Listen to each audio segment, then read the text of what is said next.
amigos, mi nombre es Judith Cruz. Estamos el día de hoy en el curso de Psicología Médica y de la Personalidad en la semana número 8. El tema es necesidades, motivaciones, frustración y conflicto. El objetivo de la clase. El objetivo de la clase es interpretar la vinculación de la escala de motivos, la autovaloración y el nivel de aspiraciones con los conflictos y las grandes frustraciones vitales.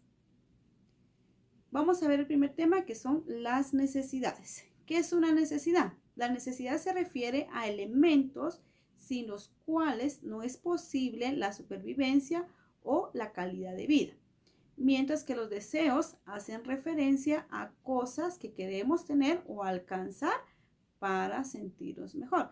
No es lo mismo hablar de una necesidad, porque la necesidad es algo que necesitamos para sobrevivir, mientras que el deseo solo es algo que queremos tener solo para sentirnos bien. Las necesidades son más importantes que los deseos. En este caso podremos mencionar la necesidad de comida, de agua o de vestimenta. Tenemos también las necesidades humanas. Estas tienden a ser infinitas y están constantemente cambiando, que varían de una cultura a otra y que son diferentes a cada periodo histórico. Pero tales suposiciones son incorrectas, puesto que son producto de un error conceptual, que consiste en confundir las necesidades con los satisfactores de esas necesidades. Las necesidades humanas fundamentales son finitas, pocas y clasificables. Además, las necesidades humanas fundamentales son las mismas en todas las culturas y en todos los periodos históricos. Lo que cambia es a través del tiempo o de las culturas, es la manera o los medios utilizados para satisfacer estas necesidades. Entonces, podemos mencionar acá que existe una tablita o una pirámide, la pirámide de Maslow, que habla sobre las necesidades fisiológicas de seguridad, de afiliación, de reconocimiento y autorrealización.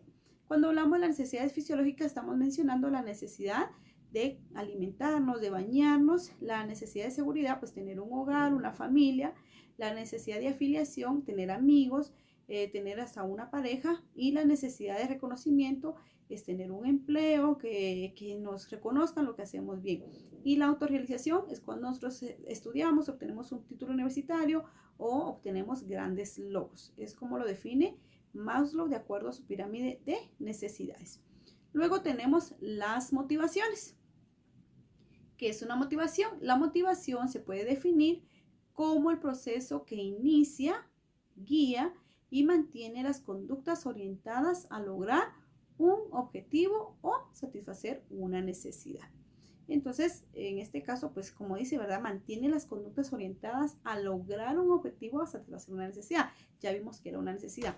Ahora, entonces la motivación es la fuerza que nos hace actuar y nos permite seguir adelante incluso ante situaciones difíciles. Ir a buscar, por ejemplo, un vaso de agua cuando tenemos sed, estudiar durante toda la noche cuando tenemos un examen, por ejemplo, podría ser un examen para conducir, o simplemente cuando queremos entrenar porque somos fanáticos a un deporte y queremos ser los mejores. Entonces, el interés de la psicología por la motivación, se han interesado, verlos más que todos los psicólogos, por el estudio de la motivación, pues este es un principio básico en que la conducta de los seres humanos, es decir, nadie se mueve sin una motivación. Por ejemplo, ustedes están aquí ahorita leyendo o estudiando, ¿por qué? ¿Qué los motivó a hacer esto? Entonces, estar motivado significa llevar a cabo las tareas diarias sin que supongan una carga pesada y nos mantienen vivos. Pero no solo eso, la motivación tiene relación con otras variables psicológicas como el nivel de estrés, la autoestima, la concentración y entre otros. Hay muchos estudios pues han indicado que tiene un efecto en la salud y bienestar de todos nosotros. Cuando hablamos también de motivación, estamos hablando de la motivación intrínseca y la motivación extrínseca. Entonces, la motivación intrínseca es lo que me motiva internamente a realizar algo, y la motivación extrínseca son los factores externos que me motivan a realizar algo. También tenemos los motivos o tipos de motivos: motivo no aprendido, motivo aprendido y motivos, podríamos decir, combinados. El motivo no aprendido en este caso sería el buscar comida, el comer, porque es un motivo que yo no aprendí. Luego está el motivo aprendido, por ejemplo, querer manejar carro sería un motivo. Y luego la combinación de ambos.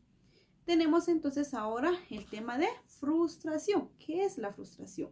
Es el sentimiento que se genera en un individuo cuando no puede satisfacer un deseo planteado.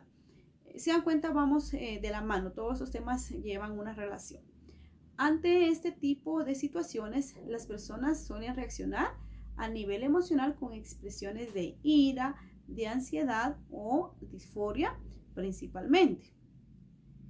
La adecuada gestión de la frustración deviene una actitud y como tal, esta puede trabajarse y desarrollarse. La frustración es un estado transitorio y por ende reversible.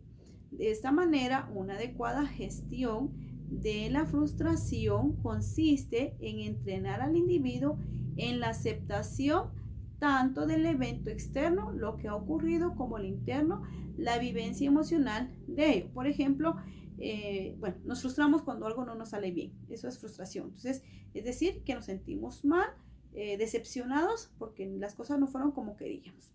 La frustración puede categorizarse como una respuesta primaria o instintiva. Es una reacción que de forma natural muestra un estado emocionalmente desagradable cuando se da la ocurrencia de una interferencia ante la persecución de un objetivo propuesto. La baja tolerancia a la frustración. ¿Qué es la baja tolerancia a la frustración? Es un término que hace referencia a un proceso cognitivo donde los individuos piensan que no serán capaces de soportar un acontecimiento. Este tipo de pensamiento puede generar numerosas consecuencias a nivel emocional.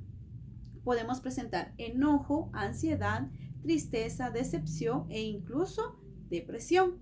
A nivel conductual, la baja tolerancia a la frustración puede ser expresada mediante agresiones físicas o verbales hacia un objeto, otra persona, hacia mí mismo, y también puede manifestarse mediante apatía y pérdida de interés. Conflicto. El conflicto es una situación en la cual dos o más personas con intereses diferentes entran en confrontación, oposición o emprenden acciones mutuamente antagonistas, con el objetivo de dañar o eliminar, en el caso de ser un conflicto violento, al rival. Incluso cuando tal confrontación sea de manera verbal o agresiva, para lograr así la consecución de los objetivos que motivaron dicha confrontación. El conflicto es un proceso en el que hay oposición de intereses tangibles, necesidades o valores no satisfechos. En contraposición, existe un problema cuando la satisfacción de las necesidades de una de las partes impide la satisfacción de la otra. A nivel psicológico, el aumento de la ansiedad, la disminución del estado de ánimo y la baja autoestima son las consecuencias psicológicas más habituales de vivir rodeado de conflictos interpersonales. Entonces tenemos también unos tipos de conflicto: el conflicto latente, el conflicto interno de grupo, el conflicto interpersonal y el conflicto interorganizacional. El conflicto latente es el que existe pero no se manifiesta claramente. El conflicto interpersonal es el que se relaciona con los valores, cultura y circunstancias de las personas. El conflicto interno de grupo, como su nombre lo indica, se da entre los grupos o departamentos, y luego el conflicto interorganizacional se da dentro de una organización. Luego tenemos los mecanismos de defensa.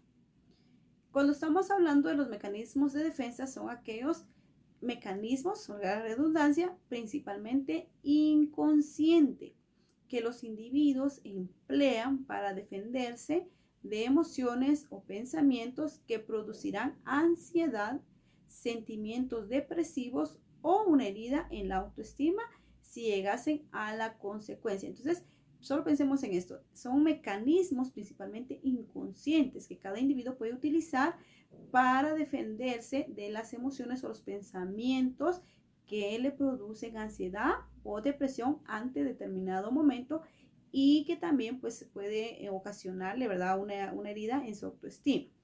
Luego tenemos los tipos de mecanismo de defensa. Mecanismo de defensa, esto se suele clasificar como primarios o secundarios en función del momento de su aparición en el desarrollo del ser humano.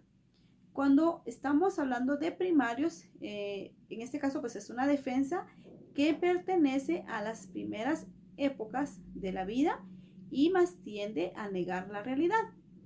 Luego tenemos los secundarios, que esta es una defensa que pertenece más a la vida también, pero tiende a negar la realidad, a negar en este caso, pues a preservar la realidad que está viviendo.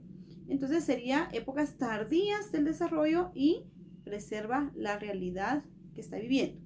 El individuo está compuesto por una serie de fuerzas que deben mantenerse en equilibrio, como las características instintivas, las genéticas, los factores del desarrollo. En este caso estamos hablando de el medio ambiente, su formación, su experiencia, y una de las maneras de resguardar este equilibrio es mediante los mecanismos de defensa. Mencionamos algunos mecanismos de defensa como la regresión, la represión, la proyección, la racionalización, la negación, la sublimación, que estos nos permiten en algún momento pues reaccionar para no poner en evidencia mis sentimientos. Por ejemplo, hablamos de la negación. Cuando nos dicen, vos estás triste, nosotros decimos, no, yo estoy feliz. Este sería un mecanismo de defensa. O por ejemplo, en el caso de la proyección, cuando culpamos a una persona del sentimiento que nosotros estamos teniendo. Por ejemplo, o el más común, es que tú estás enamorado de fulanita, cuando en realidad quien está enamorado es uno. Entonces, ese serían algunos ejemplos de los mecanismos de defensa. Luego tenemos la autovaloración.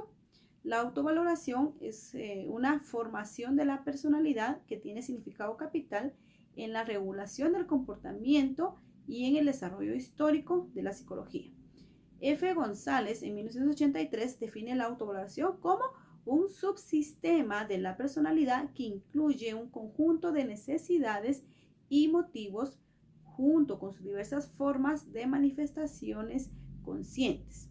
La forma esencial en que se expresan los elementos integrantes de la autovaloración es un concepto preciso y generalizado del sujeto sobre sí mismo, que integran un conjunto de cualidades, capacidades, intereses que participan activamente en la gratificación de los motivos integrantes de la tendencia orientadora de la personalidad, es decir, que están comprometidos en la realización de las aspiraciones más significativas de las personas. En este sentido, el contenido de la autovaloración está emocionalmente comprometido con las principales necesidades y motivos de la personalidad y constituye una expresión de los mismos. Una de las funciones más importantes de la autovaloración es la de regular la conducta mediante un proceso de autovaloración, autoconciencia, autoevaluación, que señala que el sujeto anticipa el resultado de su conducta a partir de sus creencias y valoraciones que hace de sus capacidades, es decir, genera expectativas bien de éxito. Luego pasamos entonces así a nuestras preguntas y la primera nos dice, ¿cuál es el nombre del proceso que inicia, guía y mantiene la conducta orientada a lograr un objetivo o satisfacer una necesidad? 2.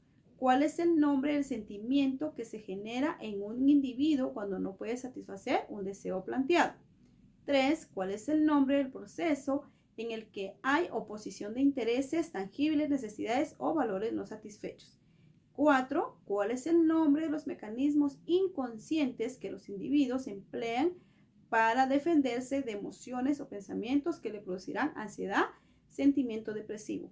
Y número 5, ¿cuál es el nombre del subsistema de la personalidad que incluye un conjunto de necesidades y motivos junto con sus diversas formas de manifestación consciente?